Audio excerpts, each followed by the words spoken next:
Hello guys, this is Zodiac Games with you. I am bringing you a special spoiler video today for another Aether Revolt view. Today being Christmas Eve, a day that I did not think I would be making a video, we have the Aether Revolt Masterpiece Collection spoiled. That's right, Wizards of the Coast decided to be the good old grandpa that waited till the last frickin' second to release some of the most important pieces of the entire set, but here we go.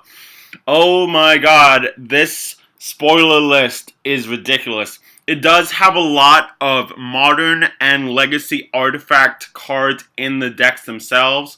You'll see a lot of that. You can already get a spoiler of that with Arcbound Ravager and Chalice of Void, both on the top of the list for this list. I'm just going to go right ahead and say all the cards in this re-release are absolutely beautiful. I'll give you my favorite art at the end of the list, and I'll also give you a speculation on where I believe these cards will be financially within 6 months to a year. Of course, being the fact that these cards have already seen a lot of play in a lot of different formats.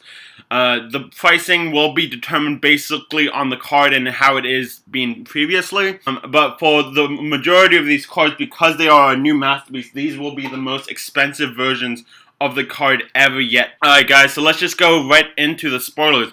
As we can see right here, we have Arcbound Ravager, Black Vice, and Chalice of Void. Oh my god, they could not have picked a better first two other than Arcbound Ravager and Chalice of Void. Not only did Chalice of Void kind of scream that it needed a reprint, even after the Modern Masters 2 came out, Chalice of Void right now, guys, is at a $35 to $40 price point.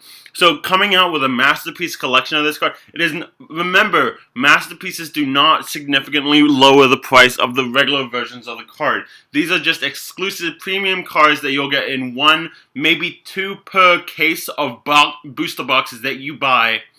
So that means that these cards are incredibly rare. So, as we were saying, Chalice of Void. It has been needing a reprint even more than the last one.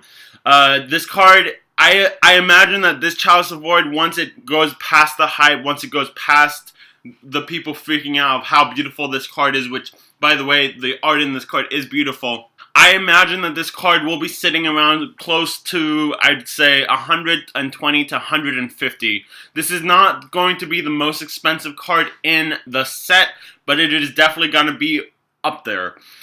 Chalice of Void, of course, an amazing card. I'm not going to go into what the cards do in this video, but if you want to look, you can read it from the video, or you can look it up on tcgplayer.com, and I will also leave a link in the description for each of these cards, or just the entire spoiler list in the description. Alright, after Chalice of Void, we have Arcbound Ravager.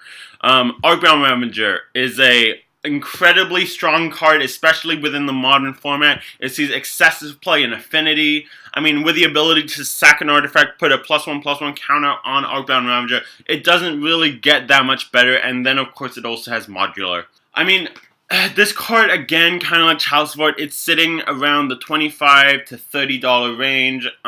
Again, I wouldn't say it's going to be any more than 120 to 150. A lot of these cards are going to fall within that bracket.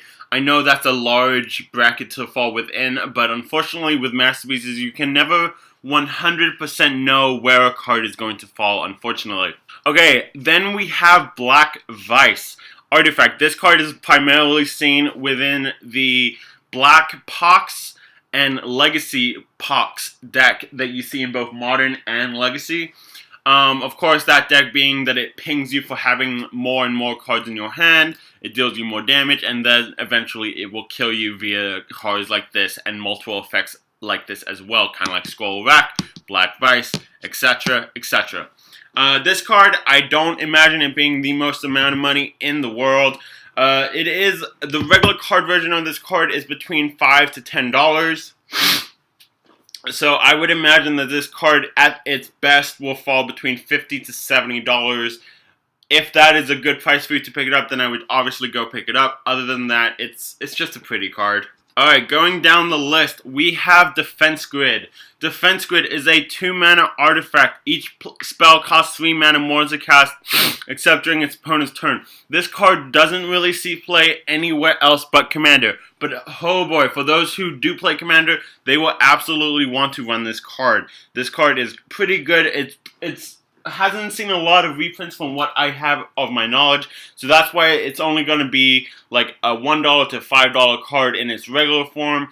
But this version of this card, I could see it going between $40 and $60. It's not going to be much more, but because it is a masterpiece, it is going to have that extra price point added onto the card itself. Okay, much like Defense Grid, Duplicant, for 6 mana imprint, you can exile target creature, it becomes a copy of that creature except for its abilities, and then it's a 2/4 body in itself already.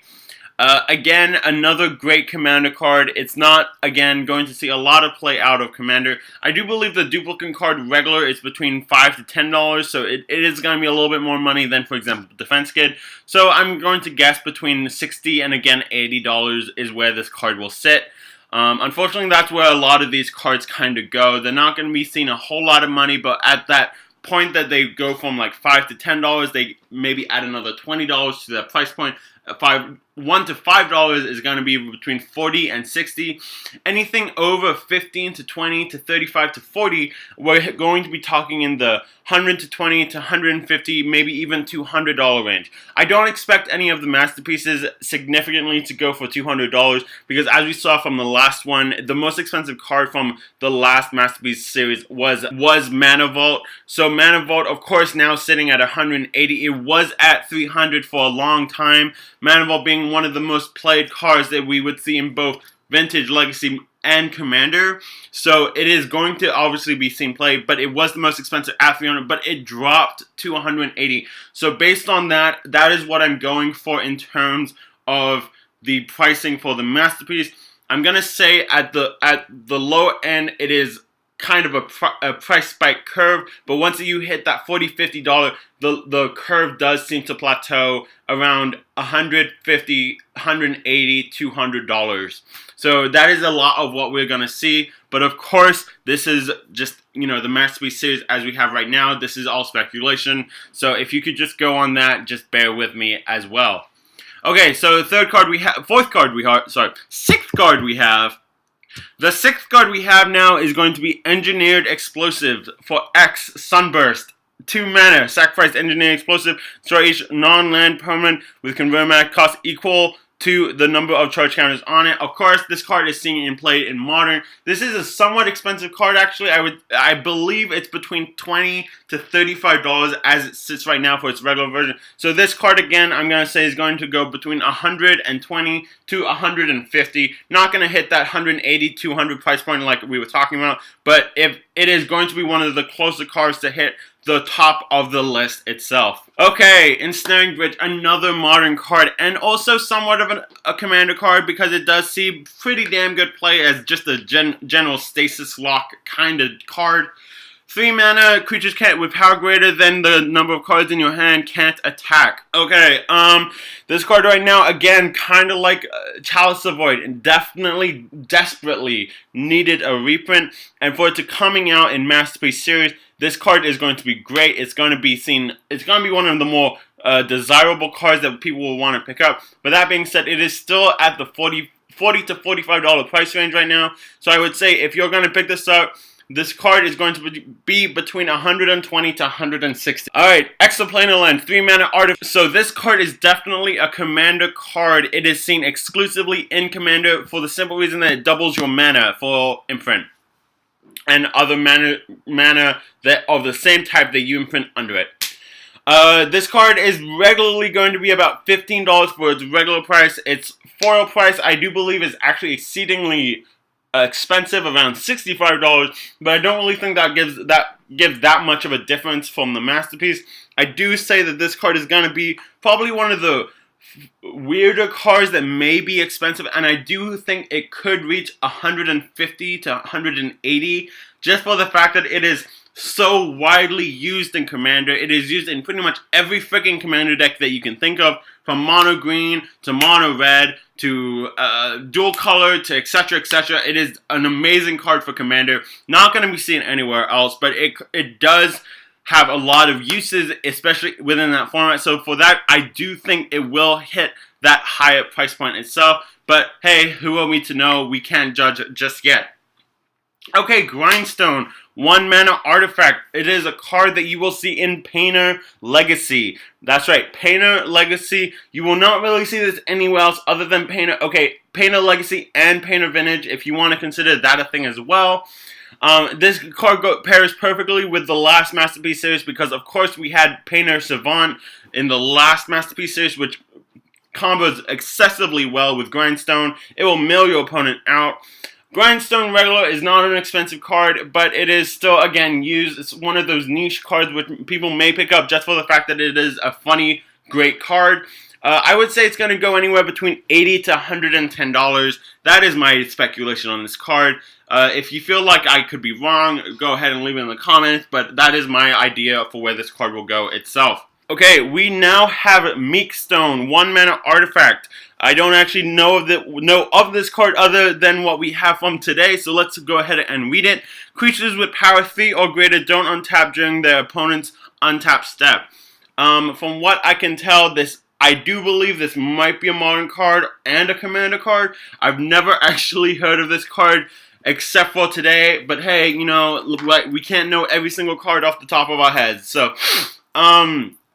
So Meekstone, after doing a little research, is not that much money again, but it is still pretty good. Meekstone is only roughly between $3 to $5 TCG mid regular, so for that reason, I don't see this card being seen any much more play than, for example, in some Legacy decks, some Commander Fringe decks, but other than that, that's about it. For that reason, I think this is actually going to be one of the lower cards on the list of how much money it's going to be. So I'm going to guess it's going to be anywhere between $30, that's right, it's going as low as $30, to $50 to $60. It could be anywhere within that price point, but I wouldn't expect it being any more or any less. Okay, then we have Oblivion Stone, an incredibly heavily popular card, especially within modern Tron decks, modern Affinity decks. We see it in Commander, we see it in Legacy, we see it in pretty much every format which it is legal in. I expect to see it a lot more used in Commander, especially with this printing of this card. This card is sitting around $20 to $25, so it will hit that price point between $80 to $120. Enough said, this card is just so simple, it's so good, it's so fun. There's just no more I can say about this card. Okay, then we have Ornithopter. Ornithopter. I'm just going to say this card because it's so funny to talk about. Ornithopter. It's a 0 mana artifact creature Thopter with flying. It's a 0/2. That's it. That's all it does. This card, of course, sees play in Affinity. This card, of course, sees play in, I don't know, that's pretty much it. Just Affinity, Tron, some Tron, not a lot of Tron, but mostly Affinity. Yeah, this card is so funny. I love this card. Okay, Ornithopter doesn't generally go for a lot of money. In fact, usually it's being printed as a common. But hey, this is a Masterpiece Ornithopter with a niche deck that it could go in. This card, I could actually somewhat see being used quite a lot. So for that, I'm actually going to put it at the price point of $50 to $60. I know it's one of the smaller price margins that I give it, but you know what? I kind of like this card just for the fact that it's so silly. It's so funny. Yeah, that's about it. Okay, next on the list, we have Sphere of Resistance. Again, another card that I've never really become aware of, but we're learning about it today. Sphere of Resistance is a 2-mana artifact. Spells cost 1 more to cast. This card is kind of like Trinisphere, where you see it played in Vintage Mud. This card, though, I do also think it is played in that deck, but in more fringy than Trinisphere, for example. I would say that this card is going to be seen excessively used in Commander. It is going to be excessively used in Legacy, and of course the Mud deck in Vintage. For the fact that it's seen somewhat play in those decks, I wouldn't say it's going to hit any more than $80 to $120 for the value for the original value of this card not being the highest in the world, but for the fringe that it will be seen play, it could hit that price point itself, just in itself. Okay, then we have a commander card, a commander staple, if you will. Staff of Domination, 3-mana artifact with the funniest abilities I've ever seen in a card. 1 mana, untap target, untap Staff of Domination. Then 2 tap, you gain 1 life. 3 tap, untap target creature. 4 tap, tap target creature, or 5 tap, draw a card. This, of course, is an infinite combo card if you have yourself infinite mana. So, you can draw the cards, you can tap all the creatures, you can untap target creatures, and you can gain all the life. This card is great. It's so funny. I love this card so much. The card regularly is seen regularly around $6 to $10. It fluctuates between that all the time, actually. So for that reason, I'm not going to say it's going to be seen any much more play other than in Commander, and for that, it's going to be around $60 to $80. Okay, then we have Sundering Titan. It's an 8-mana artifact creature golem, 7/10. When Sundering Titan enters the battlefield or leaves the battlefield, choose a land of each basic land type, then destroy those lands. Okay, this card is gross. This card is so freaking gross, but because it's so gross, it sees, I would actually say, some play in Modern Tron, maybe even Affinity if you want to go that far. It is a commander card primarily, I would say. Other than that, it's a funny card in itself. Sundering Titan is generally between $6 to $10. So, I don't expect it to go up as far as the other cards, so we're going to be saying it's going to be hitting around $60 to $90. Just for the fact it's going to have a bigger margin than most, but because it's Commander and Modern and all these other things, it could go anywhere. Okay, so we have now some of the swords that were not printed in the last Masterpiece series. We have Sword of Body and Mind and Sword of War and Peace. Okay, so these are not the most expensive swords, but they are up there absolutely. We have Sword of Body and Mind.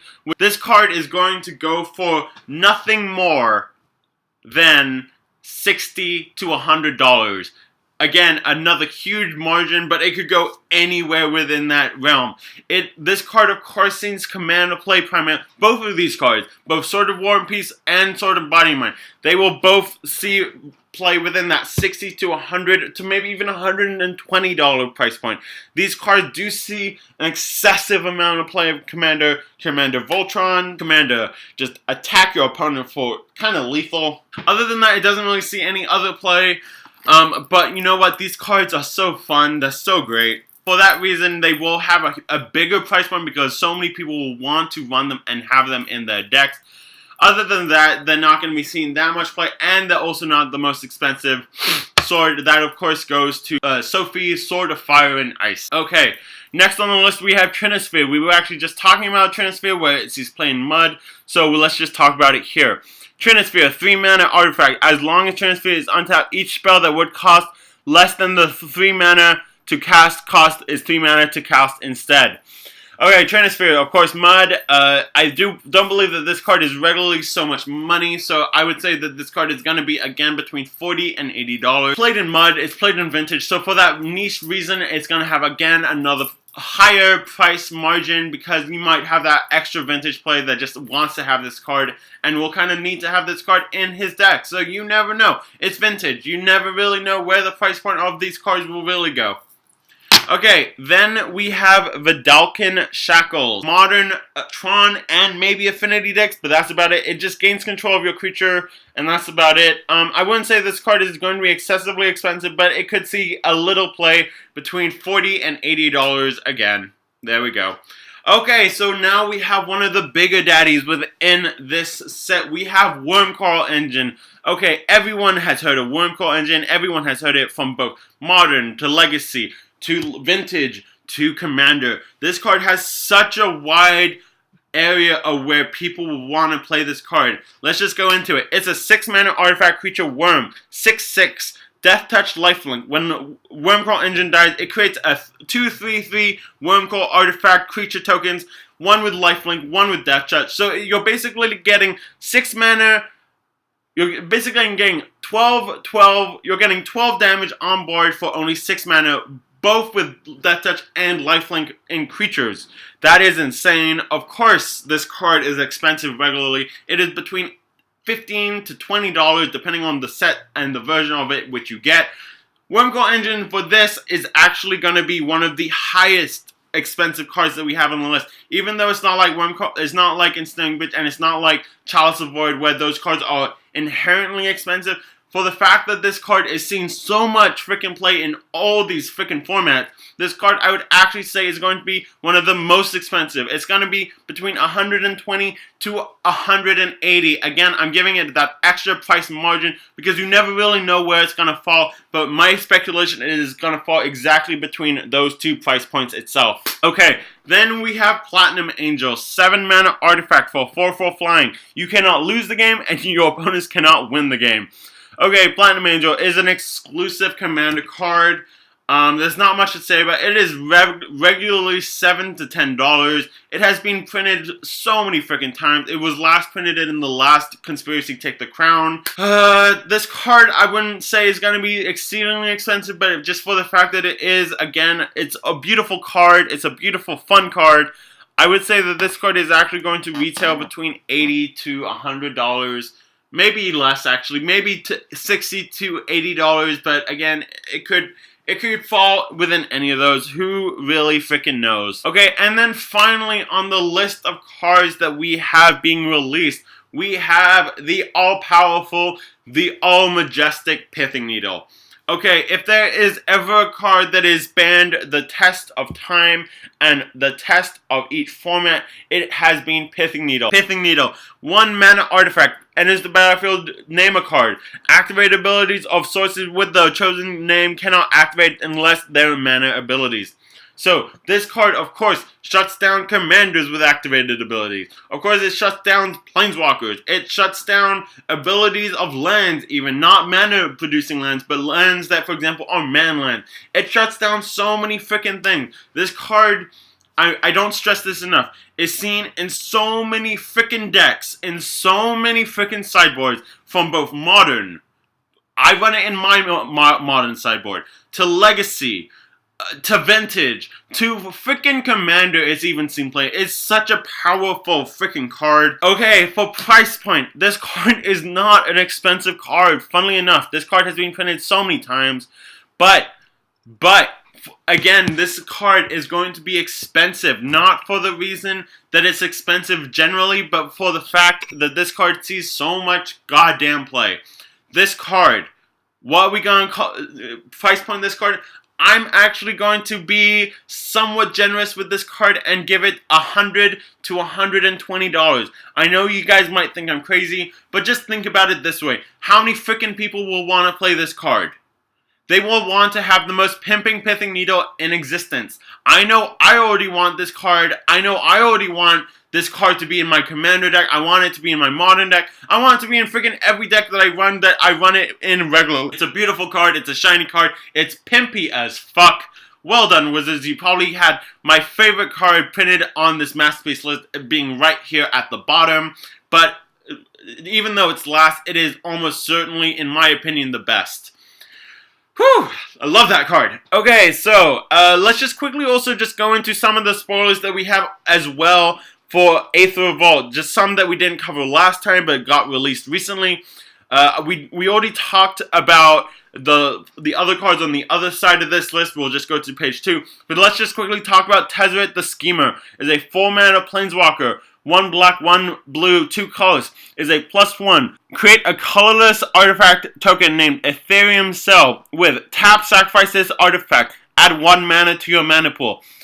This card, that first ability is pretty unique in Planeswalkers, especially within the colors that we have SHIIIIT, and he is in mono blue and black, so this could be a way for mono blue for blue and black in both Commander and somewhat standard to go somewhat crazy. Yeah, no, it's a pretty good card. For it's -2. Target creature gets -X where X is the number of creature artifacts number of artifacts you control. I could actually see this play somewhat in Modern actually for that -2 ability. With the amount of mana that you can produce in both, for example, Affinity, blue-black is not even an issue. And of course, you can pretty much destroy any creature if you have a good amount of artifacts, which he gives you anyway with his ability. Okay, and then for this -7, you get an emblem with, at the beginning of combat on your turn, target artifact you control becomes an artifact creature with base power and toughness 5/5. Not bad. It's pretty good. It's pretty. This card is pretty much only going to be used for its minus and plus ability. Its -7 it's okay. It's not great, but that's about it. Okay, then we have Quicksmith Spy. It is a 4-mana human artificer 3/3, 1 blue 3 colorless. When Quicksmith Spy enters the battlefield, target creature you control gains tap, draw a card for as long as you control Quicksmith Spy. Again, not a bad card. It's expensive, in my opinion, for what it does. And of course, you have to go along with the artifact cards you have in your deck. So that does make it somewhat niche of a card. And for that reason, I don't think it's going to be the most expensive card in the whole set. Tezzeret, let me just mention, is going to be somewhat expensive, actually. I could actually see it going for $15 regular, and that's kind of its base and how low it will be. Of course, we have Hype, which could put it as high as freaking $40, but hey, we don't know that just yet. Okay, that is all the cards that we have being released from Aether Revolt. Let me just quickly tell you my favorite art on the card, and for just that reason, you should absolutely pick this up. I'm kidding, of course. And that card is Platinum Angel. This card art is just so beautiful, and just imagine when it's going to be in foil. Oh my god, that white backdrop with the silver body on the planes on the angel is going to be so beautiful. So yeah, if you guys want to pick this set up, I would absolutely recommend it. This is not really a set if you want to make money, because as we've seen with the last Masterpiece series, they will go down. So if you pick one up in the early stages of the hype train of this set from Aether Revolt, absolutely sell it. Of course, unless it's Pithing Needle, so you're going to want to hold on to that shit like for the rest of your life. Other than that, have a great day. This has been Zodiac Games. Have a great day. Have a great Christmas. Merry Christmas Eve to everybody. Alright guys, see you later. This is Zodiac Games. Have a great day. Peace.